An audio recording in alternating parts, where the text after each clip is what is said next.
Well, the Target store at Ala Moana is recalling hundreds of its frozen food products. We're told there was a temperature problem somewhere during the shipping process, and that means the food could be spoiled and may make you sick if you eat it. Now, that recall involving 259 products sold from last Friday through Tuesday. If you have any of those food products of this recall, just throw it out. Contact Guest Relations for a full refund. Now, following that massive recall, many consumers may be wondering what are the dangers when it comes to eating spoiled food. One of the risks is getting food poisoning. To break it down for us in studio this morning, emergency medicine doctor, Dr. Kristen Roth with the Adventist Health Castle. Good morning. Thanks for joining us. Really appreciate it. Thanks for having me. What is food poisoning and how do you get it? And a lot of folks say, oh, I had food poisoning, or they thought it was a flu. But in this case, what is food poisoning?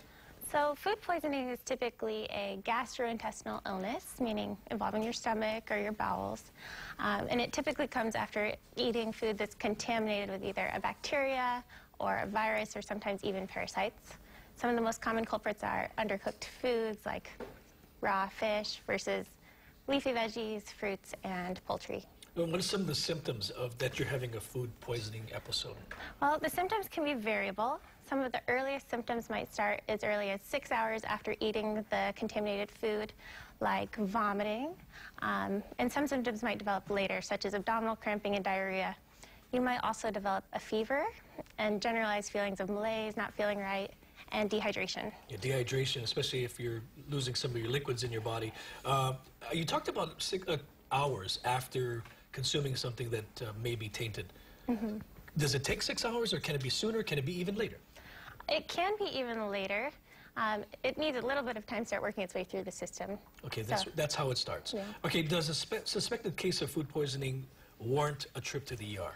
You know, I think there's a few worrisome symptoms that you might consider. So certainly if you develop severe abdominal pain, blood in either your vomit or your diarrhea, fever greater than 100.4 degrees, wow.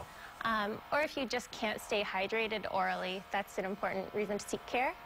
There's also some high-risk patient populations who would benefit from an emergency visit. Those who are at risk of getting worsened disease, like the very young and very old, like children less than 2, adults older than 65, patients who are pregnant, and those who don't have normal immune systems, like people with diabetes, cancer, HIV, things like that. Okay, how is it treated, though? When somebody has food poisoning, is there treatment? The main treatment is focusing on staying hydrated. So ideally, you'd be able to achieve this by taking in fluids by mouth. Ideally, something with a little bit of salt and sugar. So not just water, but maybe a solution like Gatorade or broth. Like I said, if you can't stay hydrated by mouth, you might require IV fluids. Mm-hmm. Your doctor can also give you nausea medications. Most of the time, you don't need antibiotics. You can just do it by yourself and with constant fluids. What are some of the tips that we can do to avoid this from even happening? So, of course, if you notice a recall, don't eat contaminated food. If you're around someone, make sure that they stay home from work or school. And focusing on safe food preparation. So if you're eating fruits and vegetables, make sure to wash them thoroughly.